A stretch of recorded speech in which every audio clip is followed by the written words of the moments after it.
अतुलितबलधामं हेमशैलावदेहं धनुज्वनकृशानं ज्ञानिनामग्रगण्यं सकलगुणनिधानं वानराणामधीशं रघुपतिप्रियभक्तं वातजातं नमामि। गृद्धराज संपाति के द्वारा श्री जनक दुलारी का पता पाकर बानर भालुओं का विशाल समुदाय हर्षातिरेक उछलने कूदने लगा, किंतु जब वे लोग महान जलधि के तट पर पहुँचे तब उनका रोमांचकारी स्वरूप देखकर सहम उठे। भयानक गर्जन करते हुए उत्तंग लहरों को असीम सागर के पार कैसे जाया जाए। बाली कुमार अंगद ने समस्त वीर बानर भालुओं से कहा, बंधुओं, आप सब अन्यतम वीर हैं और आप लोगों में से कभी किसी की गति नहीं रुक सकती। आप में ऐसे कौन कौन महान वीर हैं जो जगन माता जानकी का पता लगाने के लिए इस अपार समुद्र को लांघ कर लंका पहुंच जाए।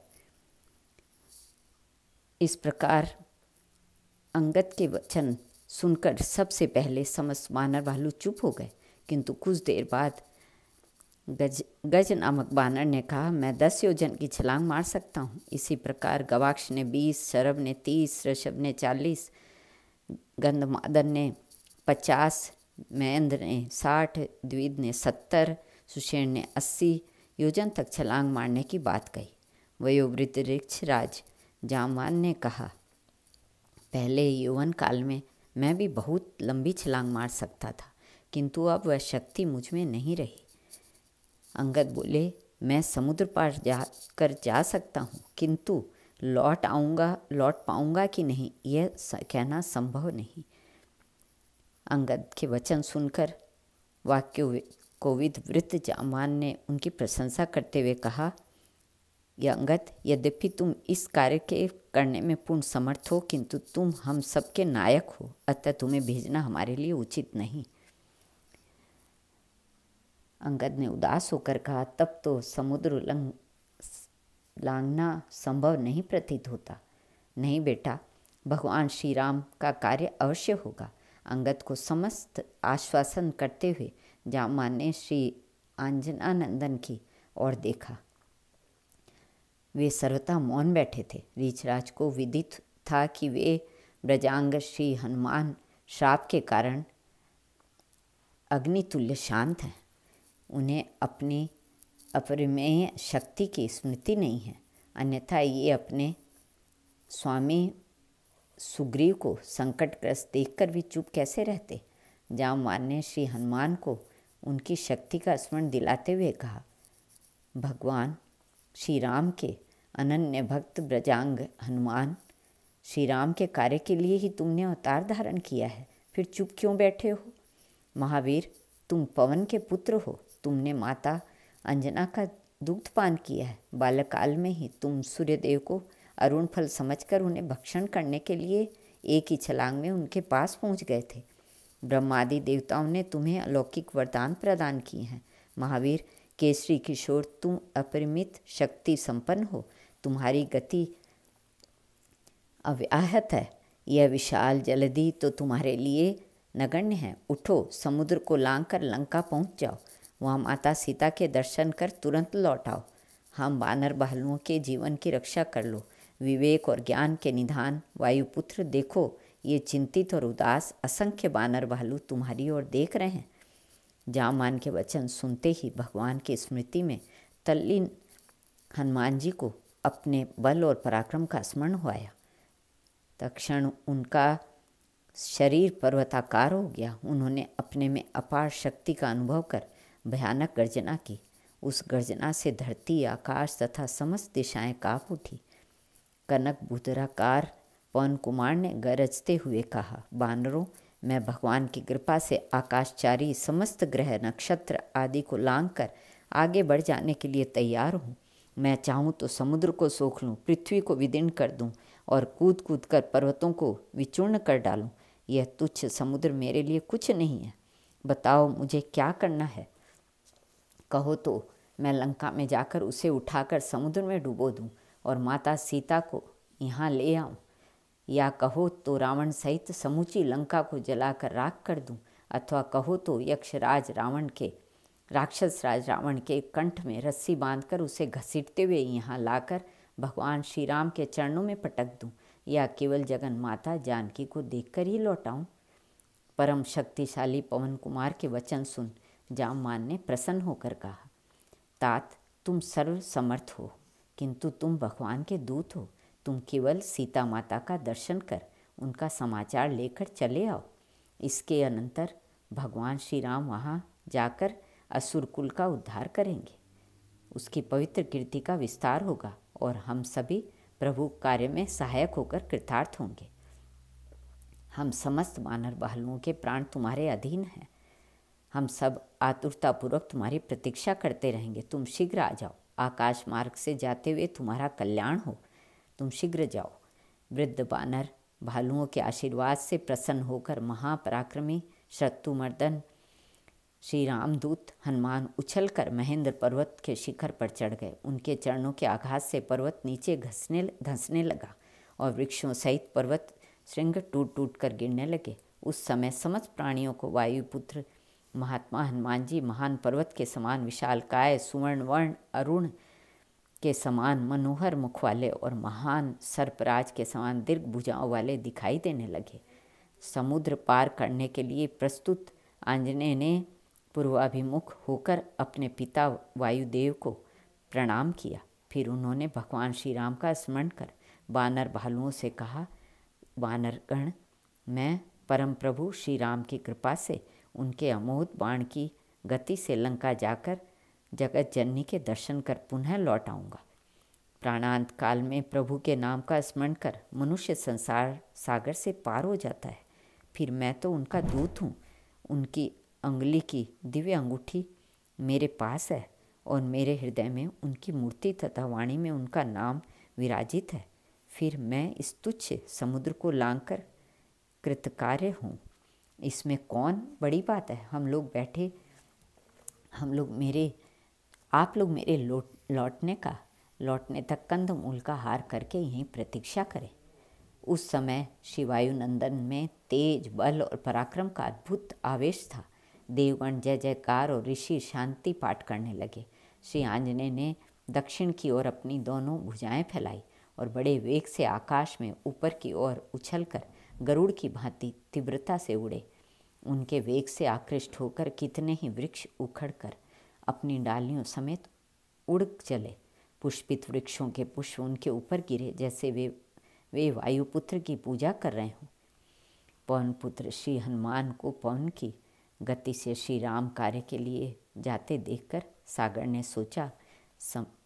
समुद्र ने मैनाक पर्वत से कहा, शैल प्रवर, देखो ये कपि केसरी हनुमान इक्ष्वाकु वंशीय श्री राम की सहायता के लिए तीव्र वेग से लंका जा रहे हैं। अतएव तुम श्री हनुमान की सहायता करो।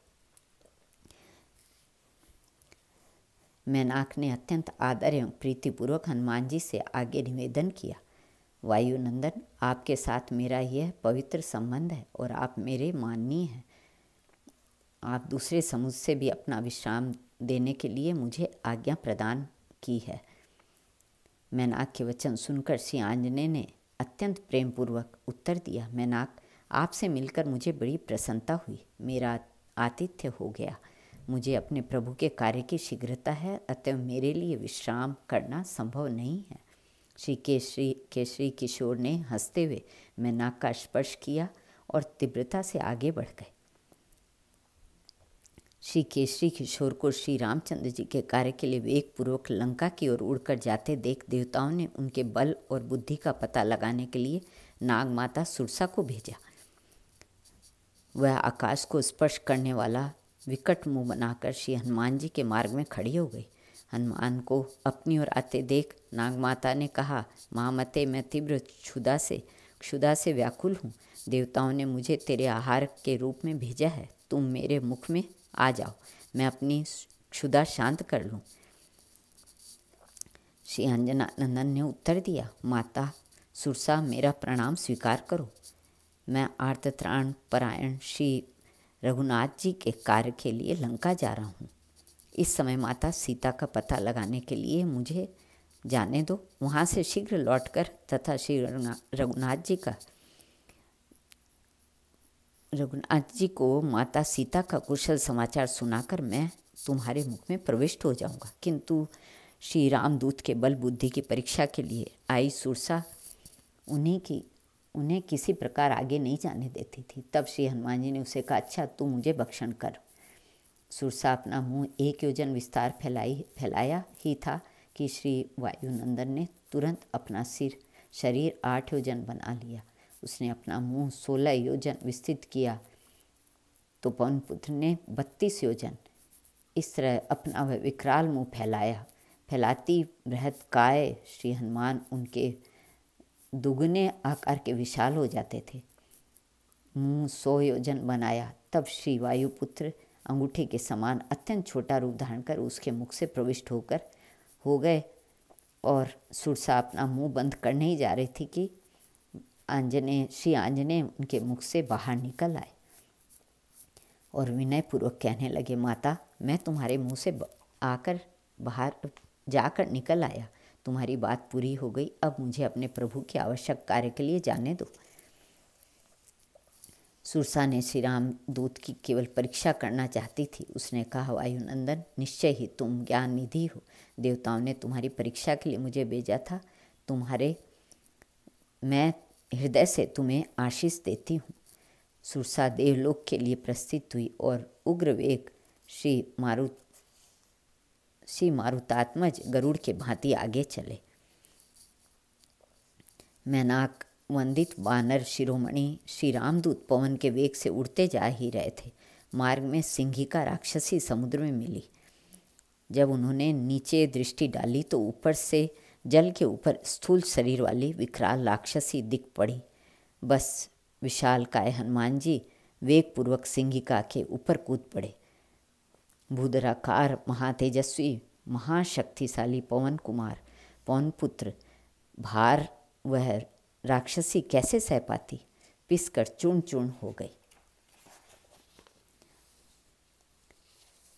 आकाश में विचरण करने वाले प्राणियों के वचन सुनते हुए श्री पवन पुत्र दक्षिण दिशा की ओर अत्यंत वेगपूर्वक जा रहे थे।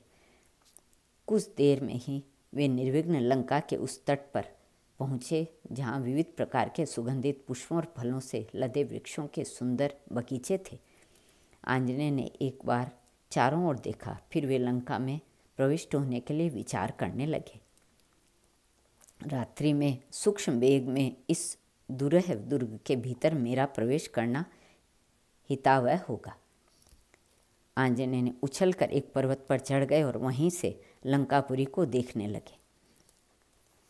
हनुमान जी अत्यंत लघु रूप धारण करने पर भी लंका की अधिष्ठात्री देवी लंकिनी ने उन्हें देख लिया और उन्हें डांटते हुए कहा, अरे तुम कौन है जो चोर की तरह नगर में प्रवेश कर रहा है। कपिश्रेष्ठ हनुमान जी ने सोचा, पहले ही इससे विवाद करना उचित नहीं। बस उन्होंने अपने बाएं हाथ की मुट्ठी से धीरे से प्रहार किया, पर ब्रजांग श्री हनुमान का मुष्टि प्रहार लंकिनी के नेत्रों के सम्मुख अंधेरा छा गया। वह रुधिर वमन करती हुई पृथ्वी पर गिरकर मूर्छित हो गई। फिर कुछ ही देर बाद वह पुनः संभली और उठकर बैठ गई। अब लंकिनी उन अम्बोधि लंकधक वानर शिरोमणि से कहा, श्री रामदूत हनुमान, तुमने लंकापुरी पर विजय प्राप्त कर ली। जाओ, तुम्हारा कल्याण हो।